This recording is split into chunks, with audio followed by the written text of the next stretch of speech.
Welcome to Open Studio.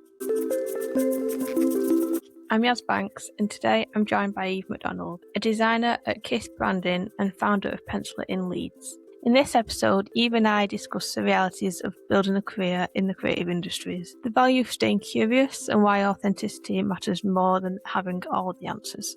This is Open Studio with Eve Macdonald. Welcome to Open Studio. We are here with Eve today. We are here to discuss the reality of creative careers. So, Eve, I know I've just given a nice little intro that you've kindly... lovely introduction. kindly provided for us. But if you want to just chat a little bit, if there's anything to expand on that, go ahead. Now's your time. Introduce yourself.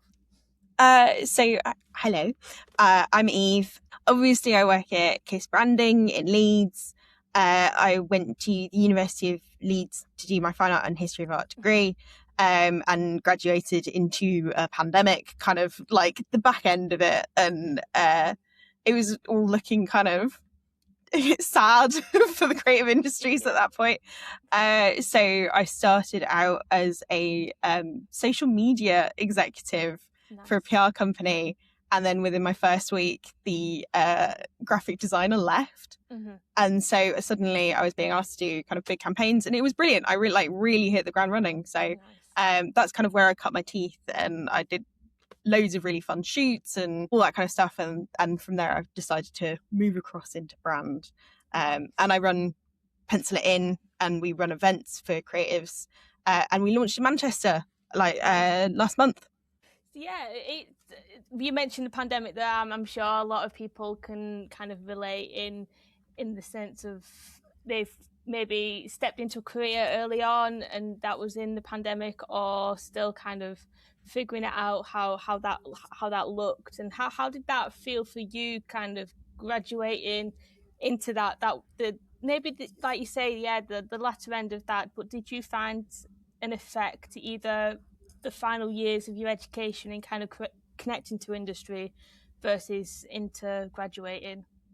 100%. So I had in 2020 I had lined up a curatorial what's called like internship at Howard House, and the day I was supposed to do my like final interview for it was the day all the borders closed.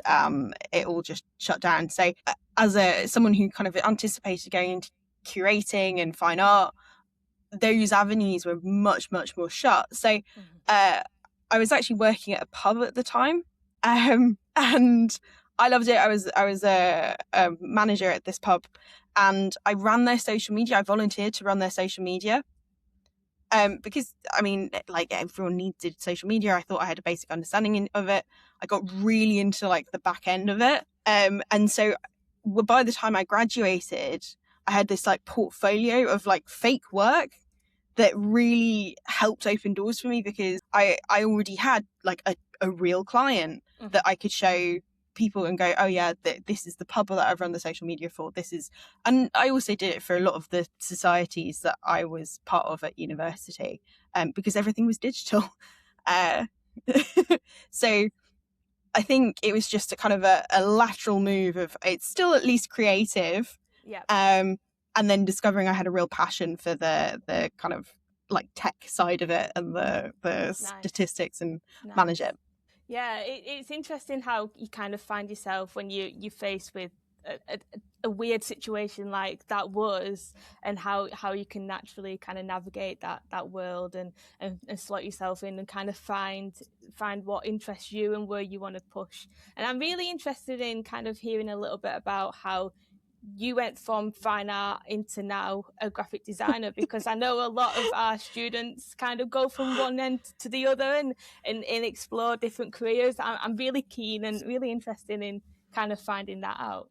Like Kiss Studio specifically, we tend to hire quite diversely. I mean, one of our midweight designers is his background's film. Like he worked in film for quite a few years before switching to design. Mm-hmm. And I think a lot of those skills, especially soft skills that you might expect are not applicable, are entirely applicable. I think a lot of a mistake people kind of make when they're moving across careers. They worry that, oh, this is a detractor. Like if you'd been a teacher for a while, or if you'd worked as a consultant. But I always think that it's actually gives you so like a much better problem solving perspective. And that is essentially what graphic design is 100%. Problem solving.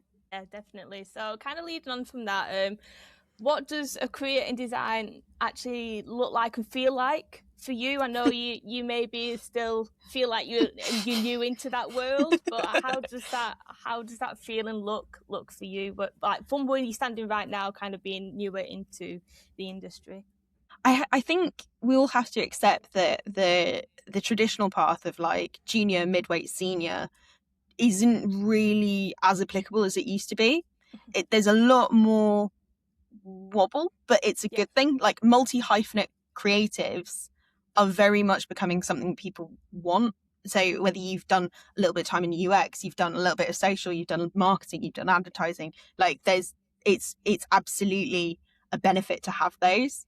And I think also from my perspective is very much working in a small studio, I've had the benefit of being able to create a career role around my skill set. Yeah, nice. So like the idea of an individual contributor, like nobody hired me to do the job I'm doing now. Yeah. But it's been built because I know I've learned what I'm good at, and also this studio I work for is brilliant, and they recognise where my talent. Yeah, amazing. Yeah, I'm a huge believer in that.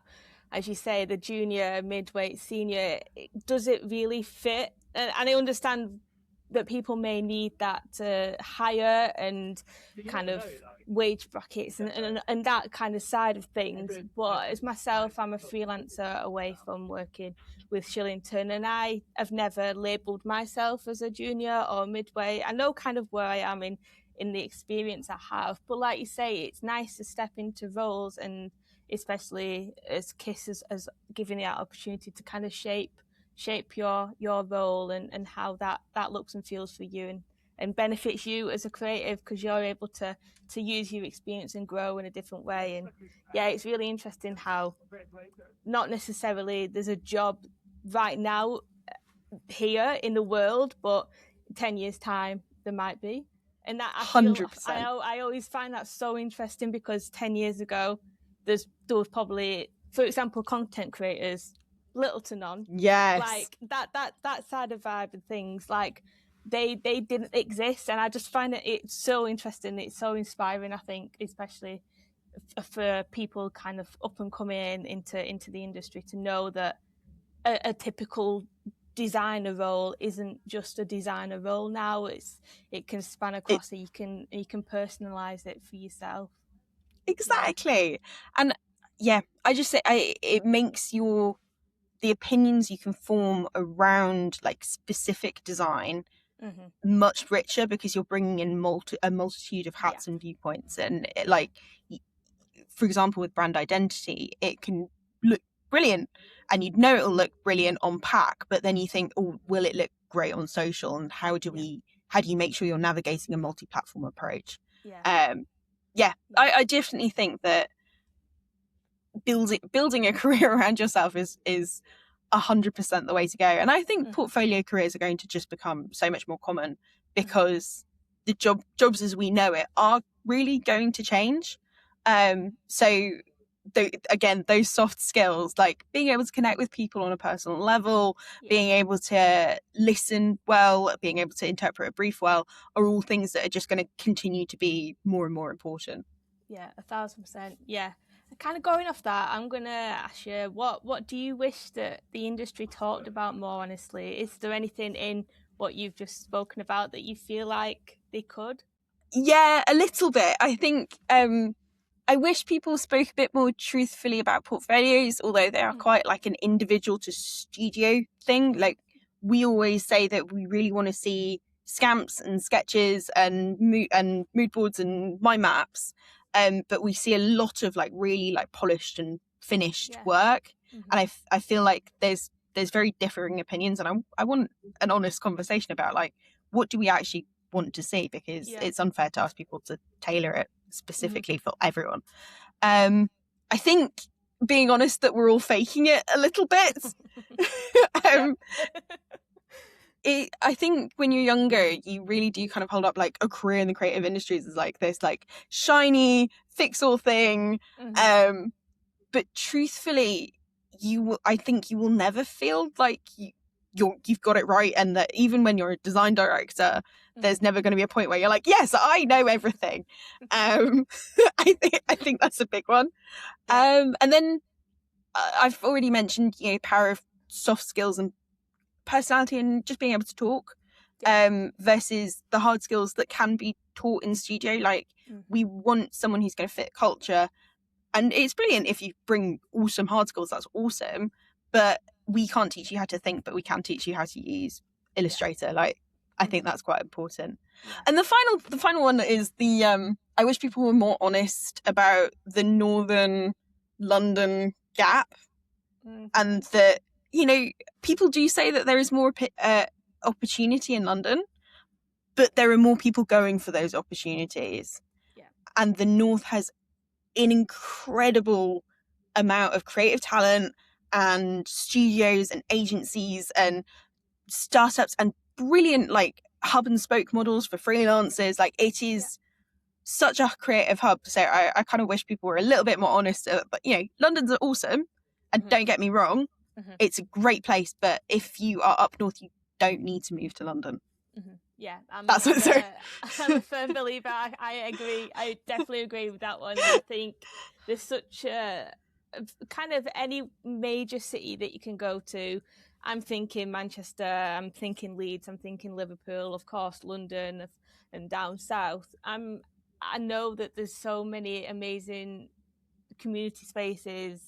There's so many industry opportunities that you're able to step into and chat to each other on LinkedIn. We chatted about this before, that you're aware of me through LinkedIn, and I know of people through LinkedIn, and connecting in that sense. And I feel like that's such a nice way to kind of weave yourself into the industry. You don't need to just be based down in London. I remember being in university myself, and we had a speaker come in, and he was northern, and he felt at the time when he was in university that's where he was meant to be based.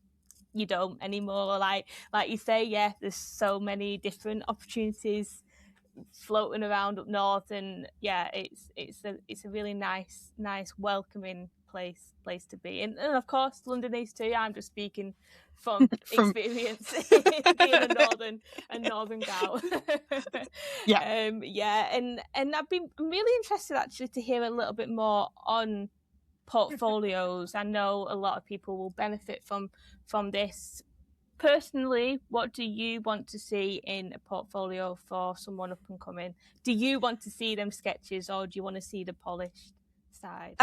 As someone who's had this kind of like multi-hyphenate career, I want to see your thinking before I see you muck anything up. I think it's easier than ever to make something look really like good. There are millions of mock-ups. Like there's loads of ways to make things look good, but if the foundational idea isn't there, or you haven't thought it through enough, that's where I think we're really going to start to fall down. And I want to see like the creative thinking. So the benefit of having sketches and scamps and mind maps is you can literally follow the connections your brain has made, and I think that's part of the individual selling point. Obviously, if you do have like amazing, beautiful final mock-ups, share them. But I want to see how you thought it through. And I also kind of from a personal perspective of like, I've seen quite a few recent grad portfolios. I want to see consistent hierarchy throughout. I want to see what your brief was in like as few sentences, and just like a brief outline of what your idea was. I don't need you don't need to teach me how to suck eggs. Like you don't need to over explain it. The idea should be able to speak for yourself, especially if you've included scamps and your mind map and kind of your early thinking. And then you can have a page that just lets like your mock up and the final execution of it absolutely shine.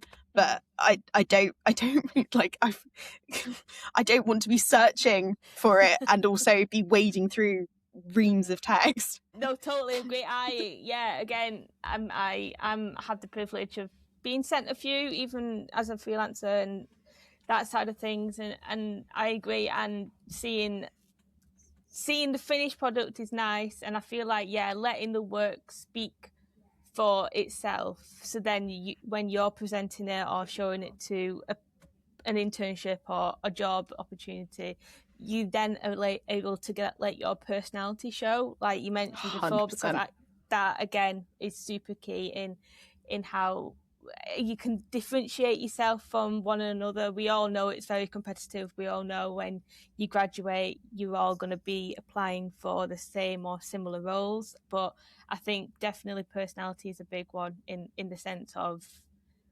differentiating yourself away from each other and letting that shine in your work. You also have to think that hiring directors are quite busy. Yes. So they will flick through your portfolio at a fairly rapid pace. And if they can't find what they're looking for, they are just going to skim over it. So making it as easy as possible and accessible as possible, I think, is quite key. Yeah. Was there a point where you questioned whether you'd picked the right thing to do in any stage of where you're at now? Yes. I mean, like I said, there'll never be a point where you 100% like, oh, I know what I'm doing. I've cracked it. Yeah. Like I said, I cut my teeth in PR, and it's brilliant because it's so fast paced and you really hit the ground running, but it's really high pressure and it never let up. Mm-hmm. And I had this assumption that like every creative job, every agency is just like that. And it's not. Like it 100% depends on the agency or the field that you're working in. But I burnt out pretty spectacularly towards the end of my first year working. I was also at that point undiagnosed ADHD and like just having a hard time. Yeah. And I recovered because I had a really awesome boss who kind of helped me rediscover that work-life balance and that passion I had for design and strategy. But there was a point, that was definitely the point where I was like, oh my God, like maybe I should just go, put numbers in a spreadsheet and just get a regular office job. Am I even any good at this? But you come back, as long as you can bounce back from it, I think it's really important. That, and you got to embrace the suck a little bit. There's this chart. Oh, it's called something and I can't remember what it is. It's really good. It's cool. It's like about the taste skill gap. Right. So when I joined KISS, I was not a brand understanding person. I was so far from like being in that world. And as my skills developed and as my taste developed, there was a massive gap between like what I wanted to make and what like I could make. And I knew what I was making wasn't good, but I wasn't at the skill set yet where I could make the things that I was like, yeah, no, this looks fucking awesome.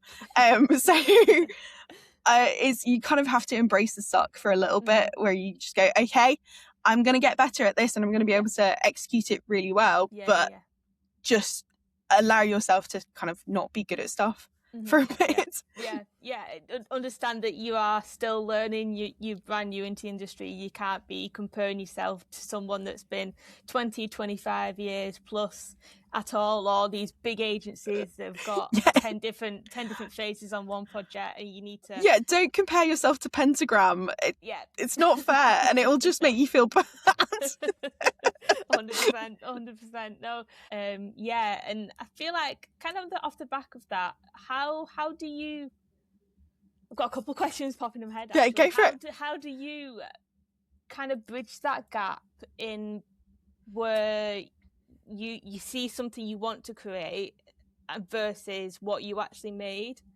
So for example, we'll use like a brand identity, for example. How do you kind of, if it didn't go super to plan for whatever reason, skill set, time, budgets, how do you kind of navigate that gap between the two? So I think there may be three parts to this. The first one is sketch it, like don't start on your computer, start with a pen and pencil. Yeah. Because if you can sketch out your idea, it's much easier then to translate it onto the screen.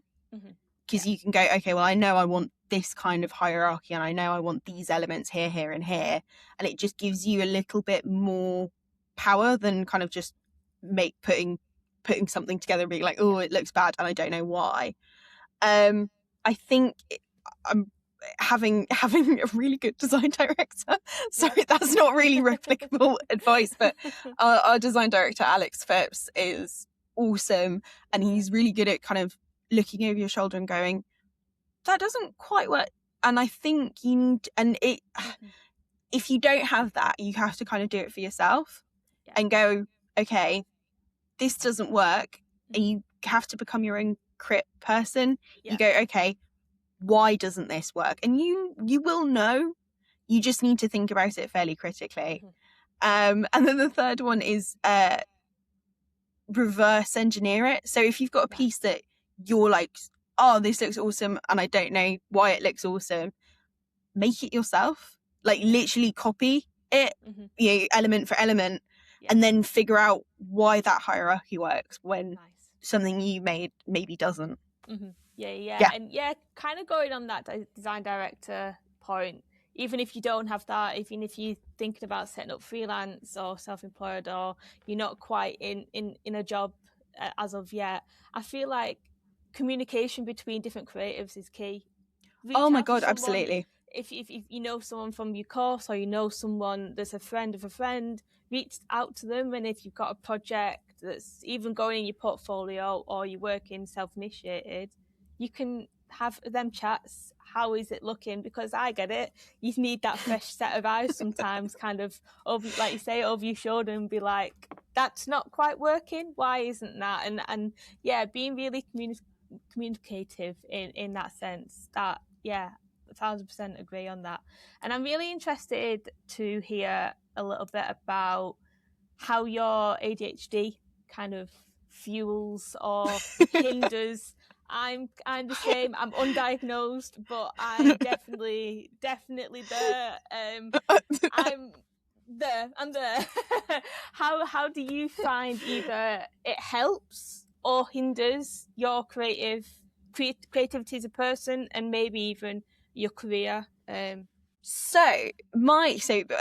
I said, my first boss in this PR industry, who's called Sita Wrightson, she's a full-time comedian now. She's brilliant. She's really fucking funny. She had ADHD as well. And I got my diagnosis kind of around the same time as her. So we were going through titration at the same time. And she taught me a lot, because she'd had to form quite a lot of coping mechanisms without the medication. And a lot of them were kind of more for a very corporate environment rather than a creative area. But it's stuff like impulse control. So really learning to, and I love interrupting people. It's the most annoying trait about me. But if a client is talking, learning to really listen. And my trick is I literally put my hand over my mouth. Like I literally have to do this. Just stop it. Just to literally stop me from talking. Or some things I've really struggled with, like deadlines and like working hours. Like I'm always much better from kind of like 7 till 9 than I am kind of like 9 a.m. to about 11 o'clock in the morning.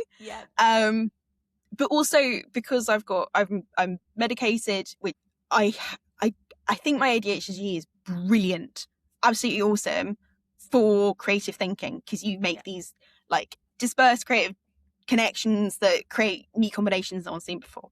So if I know I've got a really like heavy creative thinking afternoon or morning, I'll try and time them so that I can really access that kind of full superpower. But if I know I've got a very admin heavy day, or like I'm going to be writing a full article, I'll take them, and it evens out over time. But and the other thing is, it's not a detractor, because everyone in the creative industry seems to have something.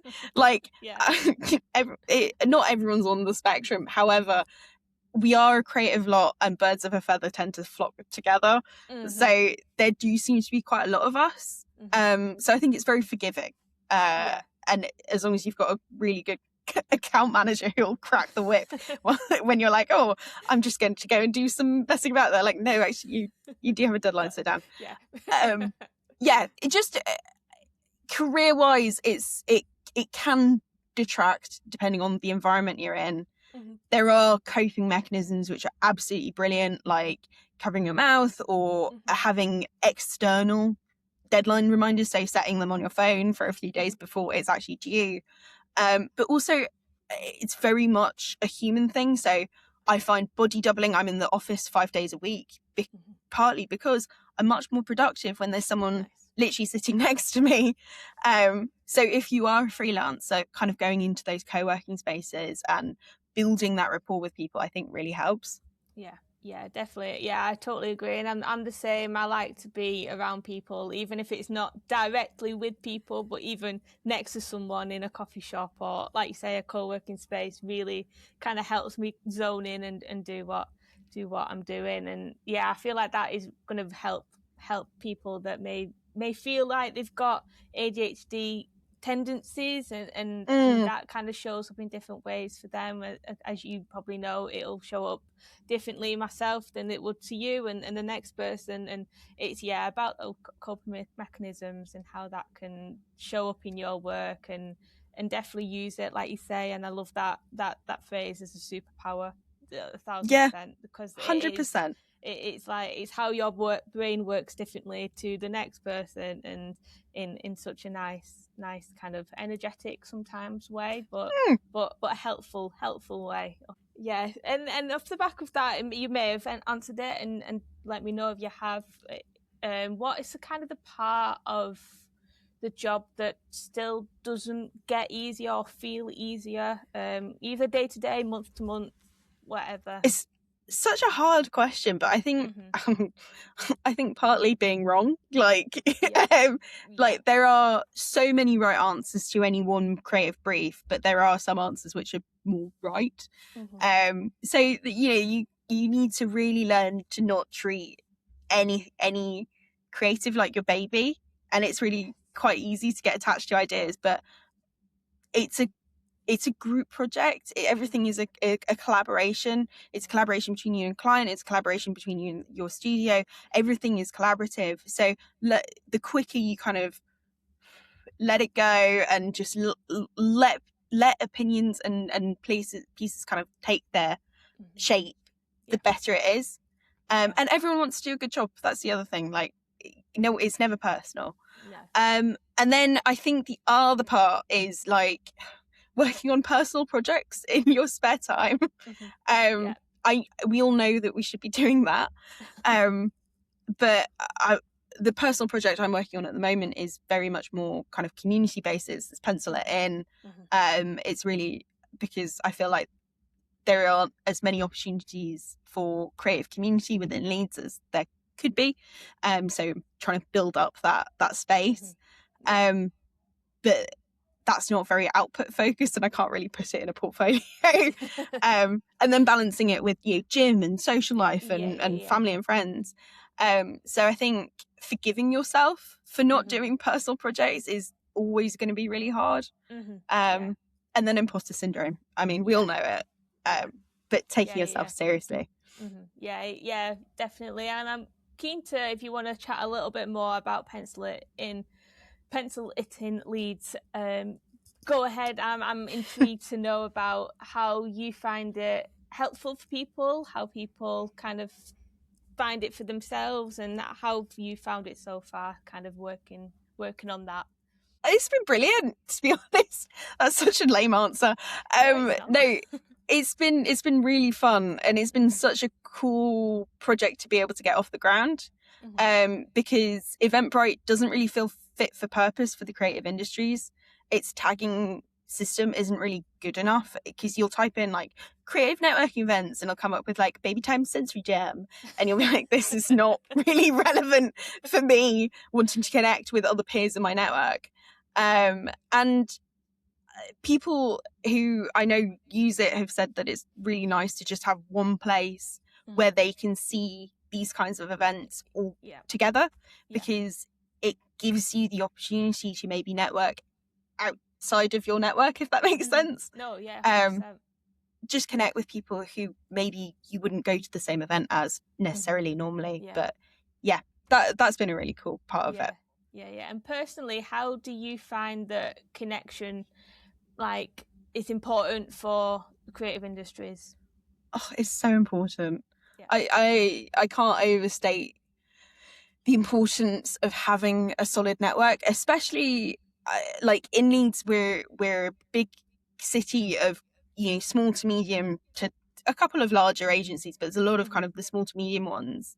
And I think a lot of the older cohort of designers and now agency founders and leaders came up together in certain studios. So it needs, there's a lot of Elmwood who kind of all came up together, and they all know each other and they all can kind of go to each other for various things.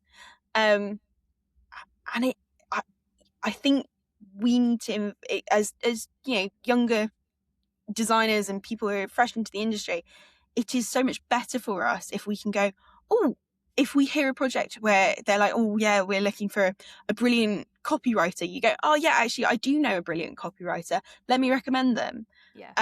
Because the more good work we do, cross referral, the more good work there is for everyone, I think. Yeah, definitely. And leaning back on your network, and I mentioned it a little bit before, kind of if you've got things that you need a fresh eye on and you've not got a design director or a hired team or anything wider, it's really, really crucial to kind of have those people around you that you can lean back on and say, hey, what about this? Or even if you've got concerns or like you're feeling a bit wobbly about anything, or I think it's really crucial to have those connections in that network, like you say, and just to go out there and meet new people. Like, we're all in the same boat, we've all got an interest in being creative and things like that. So that's when you're going to events and spaces and things like that, it is important to understand that and not let that keep you back from going. I think people view networking sometimes as this like big scary thing that like you've got to take really seriously and you've got to have I don't know, business cards or something. But in truth, it's just an opportunity to talk to people about something you are also really passionate about and like hear about the projects they're working on and just have a friendly chat. And if we can, if we just treat it like, you know, let's make a friend, it's Freshers Week, it makes life a lot easier for everyone. Definitely, reminding people that it's not the scurry, you're in a suit, you have to have a formal conversation with someone networking. It's not. And I feel like that is part of being in a creative career, is that networking side of things. And I definitely have missed that side when it was COVID and the pandemic, and because I feel like it dropped off massively for obvious reasons. And then in the recent years, it's still not picked up as much. I'm feeling and finding that it's starting to pick up now, but just connecting with old faces and meeting new faces, it's really great. I think I've got a point on it not picking up quite as quickly as we would have hoped post-COVID, but I think one of my guiding principles personally, I suppose, is fuck it, I'll do it myself. So if something doesn't exist and you really want it to exist, do it, make it. People will come. Even if it's small to start with, people will come. There is community out there kind of waiting and ready, and if you are the person to do it, they will come. So yeah, that's kind of like, I think we should all be working towards building more community and more spaces. But I love that. I love that. I'm a huge advocate for that as well. Like, just do it. Just make it happen. 100%.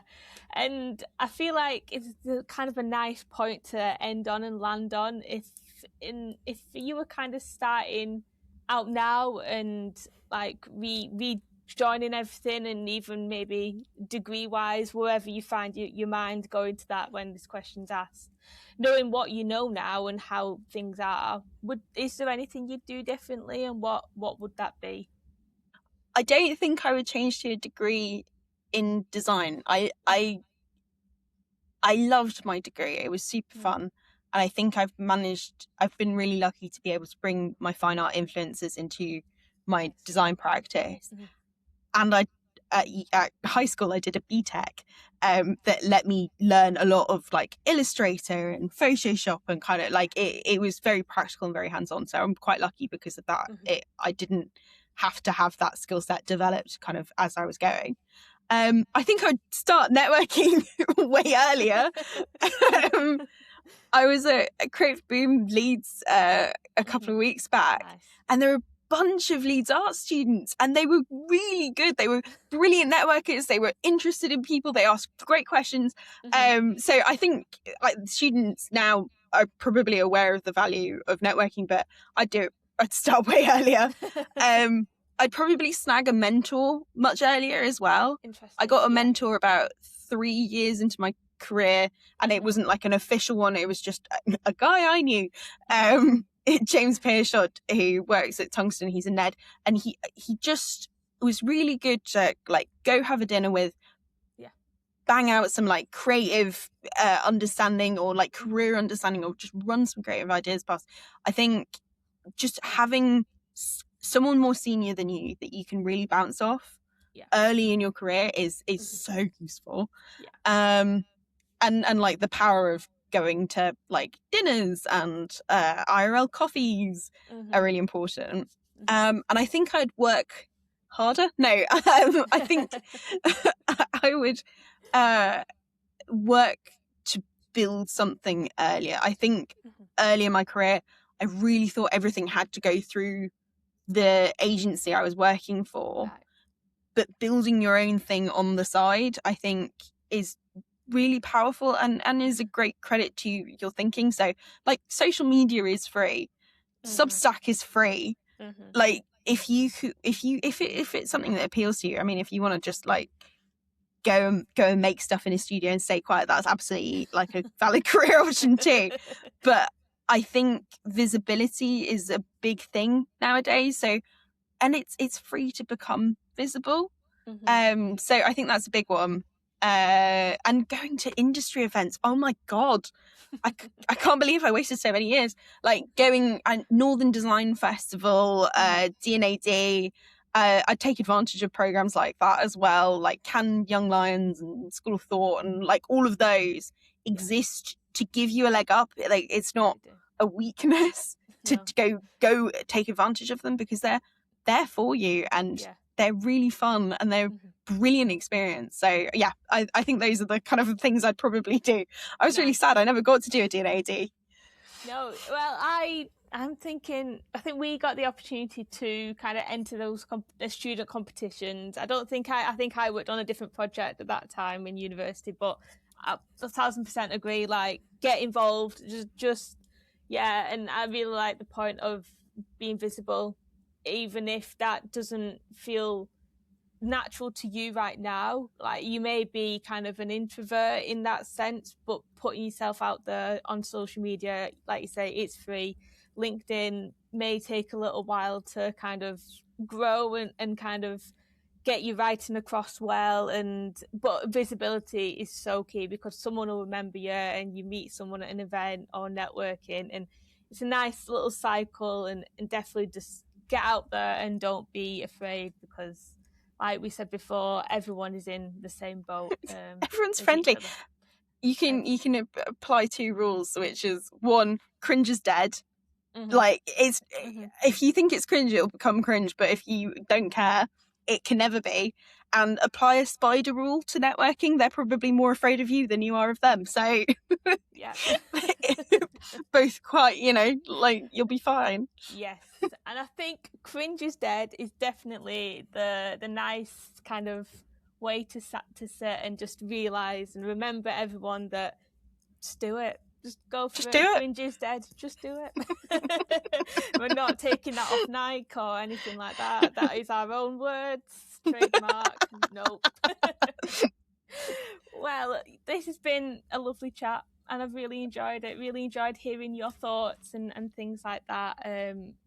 So all things reality of creative careers. And if anyone wants to find anything more about Pencil It In, Leeds, Manchester, and yourself, where can they find that? So all on my LinkedIn profile, I'm just Eve Macdonald. I've got a very cute pic that'll be like this. Maybe not by the time this is aired. But I'm just Eve Macdonald. I work at Kiss Branding. You'll find Pencil It In Leeds and Manchester both in my bio. I also write a Substack called Brands That Kiss. No, I don't. It's called Just a Little Kiss, which is where I explore brand and culture and the way that it intersects and moves culture in the UK. But all of those you'll be able to find via my LinkedIn or via the Kiss website, I think. Amazing. That I might need to check. Well, yeah, thank you very much. This has been ace. A huge thank you again to Eve for today's conversation. From embracing unconventional career paths to building confidence through continuous learning, Eve shared an honest perspective on navigating the creative industries and the importance of staying authentic throughout the journey. If you'd like to learn more about Eve, her work at Kiss Branding and Pencil It In Leeds, you'll find all the relevant links in the episode description. To stay connected with us at Shillington, head to our website and follow us across social media. And for more conversations with people shaping the creative industry, keep an eye out for more Open Studio episodes. Thanks for listening. We'll see you in the next episode.